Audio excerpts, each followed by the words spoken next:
প্রিয় ইসলামী ভাইরা, নবী করিম সাল্লাল্লাহু আলাইহি সাল্লাম জাহেরিভাবে এই পৃথিবী থেকে চলে যাওয়ার পরে কিছু সাহাবী মা আয়েশা সিদ্দিকার নিকট আসলেন, আরজ করলেন, আমরা আপনার নিকট আসার কারণ হলো নবীজির চরিত্র সম্পর্কে জানতে চাই। মা আয়েশা সিদ্দিকা বলেন, কেন, আপনারা কি কোরআন পড়েননি?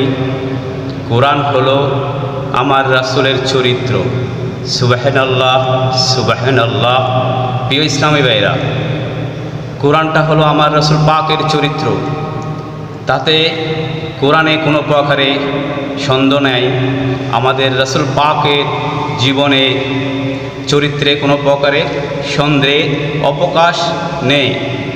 এখন প্রশ্ন হলো, 12ই রবিউল আউয়াল নবীর শুভ আগমনের মাস। এই মাসে গাউসিয়া কমিটি বাংলাদেশের প্রচার সারা বাংলাদেশে নয়, সারা বিশ্বে চলছে গাউসিয়া কমিটির প্রচার প্রচারণা। প্রশ্ন হলো, গাউসিয়া কমিটি কারা? এদের কাজ কি? এদের সাথে কোরআনের সম্পর্ক কি? ওরা কি কোরআন বহির্ভূত কাজ করে নাকি কোরআন মেনে চলে? সেটি হলো জানার বিষয়। পবিত্র কোরআনে সূরা আল ইমরানে আল্লাহ সুবহানাহু ওয়া তাআলা বলেন, তোমরাই শ্রেষ্ঠ উম্মত। তাহলে আল্লাহ সুবহানাহু ওয়া তাআলা আমাদেরকে শ্রেষ্ঠ উম্মত ঘোষণা দিয়েছেন। সুবহানাল্লাহ, সুবহানাল্লাহ, আলহামদুলিল্লাহ, আমরা শ্রেষ্ঠ উম্মত হয়েছি। এরপরে আল্লাহ সুবহানাহু ওয়া তাআলা বলেন, মানব জাতির কল্যাণ সাধনের জন্য তোমাদেরকে পৃথিবীতে প্রেরণ করা হয়েছে। তাহলে আমাদের জন্ম আগে হয়ে গিয়েছে। রুহ জগতে আমরা, আল্লাহ সুবহানাহু ওয়া তাআলা আমাদের রুহ দিয়েছিলেন। মায়ের গর্ভে আমরা জীবিত ছিলাম, সেখানে রুহ দিয়েছে। মায়ের গর্ভে মায়ের নাভি দিয়ে আল্লাহ সুবহানাহু ওয়া তাআলা আমাদেরকে নাজ নিয়ামত খাওয়াইছিলেন। সুবহানাল্লাহ। এখন প্রশ্ন হলো, আল্লাহ সুবহানাহু ওয়া তাআলা বলছেন যে মানব জাতির কল্যাণ সাধনের জন্য আমাদেরকে এই পৃথিবীতে প্রেরণ করেছে। এখন গাউসিয়া কমিটি 12ই রবিউল আউয়াল বিনামূল্যে রক্তদান কর্মসূচি করে থাকেন। তাহলে এটা কি মানব কল্যাণ নয়? তাহলে কোরআনের সাথে গাউসিয়া কমিটির চরিত্র মিলে যাচ্ছে। দ্বিতীয় অপশান আসে, বিনামূল্যে খতনা ক্যাম্প। অনেক অসহায় বাবারা আছে, সুন্নত, নবীজির সুন্নত খতনা খারাপ করতে পারতেছে না। গাউসিয়া কমিটি বাংলাদেশ সে সদস্যরা বিনামূল্যে খতনা ক্যাম্পের ব্যবস্থা করা হচ্ছে। এরপরে রক্তদান কর্মসূচি। এরপরে রয়েছে যে করোনার সময় যখন পাশে কেউ ছিল না, স্ত্রীর পাশে স্বামী ছিল না, সন্তানের পাশে বাবা ছিল না, তখন মসজিদের মুয়াজ্জিমকে যখন আহ্বান করা হলো, মুয়াজ্জিম করোনার ভয়ে আসে নাই। কিন্তু আল্লাহ সুবহানাহু ওয়া তাআলা পবিত্র কোরআনে বলেন, ইত্তাকুল্লাহ।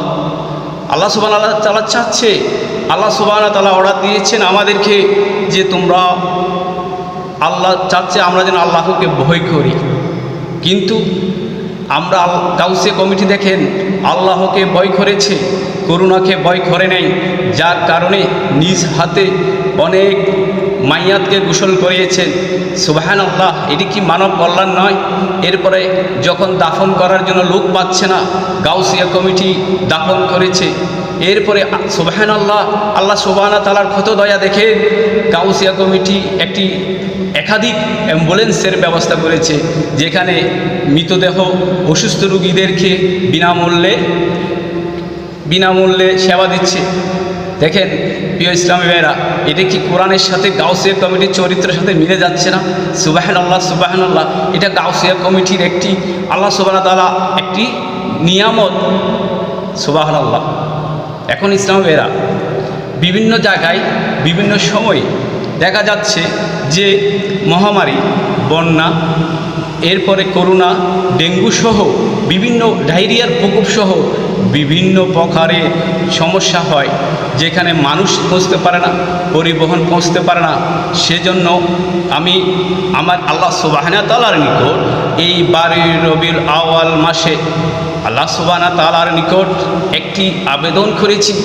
আল্লাহ হলো মাবুদ, আল্লাহ ইবাদত গ্রহণকারী, তাই আল্লাহর সুবহানাহু ওয়া তাআলার নিকট আমি আবেদন করেছি গাউসিয়া কমিটিরকে যেন আল্লাহ পাক দয়া করেন, গাউসিয়া কমিটির মাধ্যমে যেন একটি হেলিকপ্টারের ব্যবস্থা করা হোক।